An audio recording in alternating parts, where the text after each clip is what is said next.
It turns out that a lot of the properties of real numbers that we see, so commutative, associative, identity, inverse, carry over to matrices. Now, we haven't talked about matrix multiplication yet, and things get a little bit different there.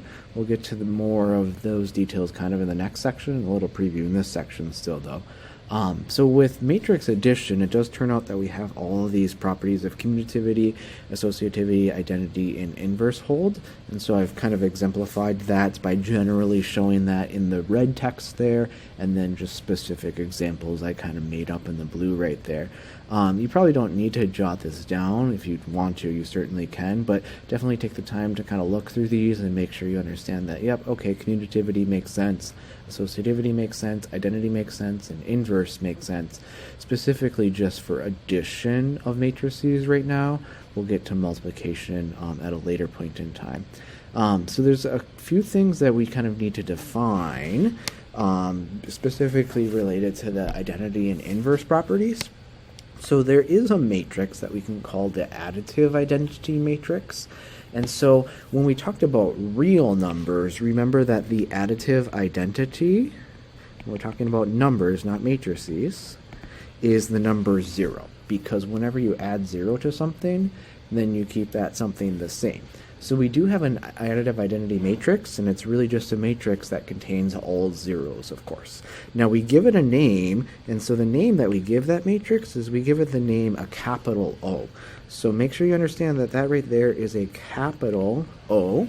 And then oftentimes with matrices, we might put little subscript things to denote the dimensions of the matrix. So if I put that capital O right there, and then I put, let's say, like 3 by 2, then what that's going to specify is it's actually the 0 matrix, or the additive identity matrix, that has 3 rows and 2 columns, and then has all zeros.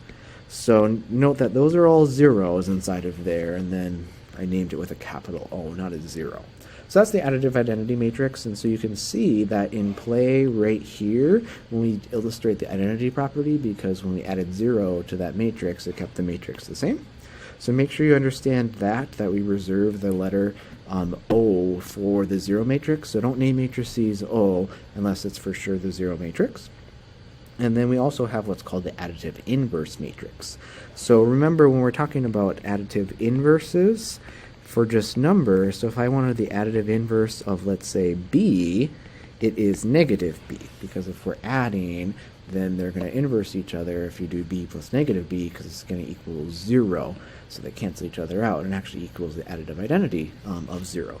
So the additive inverse matrix is really just going to be the opposite of a matrix. So basically we can say the additive inverse of a matrix A is negative of A, where basically you just make all of the elements in the matrix just be their opposites, but still in the same corresponding positions. So you can see that illustrated when we look at the inverse property, because that matrix right there and that matrix right there, they're additive inverses because they basically just have opposites in the corresponding positions, so that then when you add them together, they just kind of cancel each other out and give you zeros right there. So yeah, that kind of helps you to understand what's going on in terms of properties there. And then just at the bottom right here, just want to make sure that you can recognize properties that are being illustrated. So when you get the answer to this, of course, you're going to get the same matrix that we started with, because you're just adding the 0 matrix to this. So what this is really illustrating for us is it's really illustrating the identity property of, so I should write property, identity property of addition for matrices, not for real numbers, right?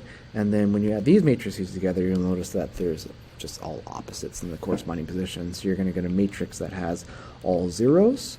And so what this is illustrating right here is this illustrates the inverse property, and it's the inverse property of addition, that operation when we're dealing with matrices there.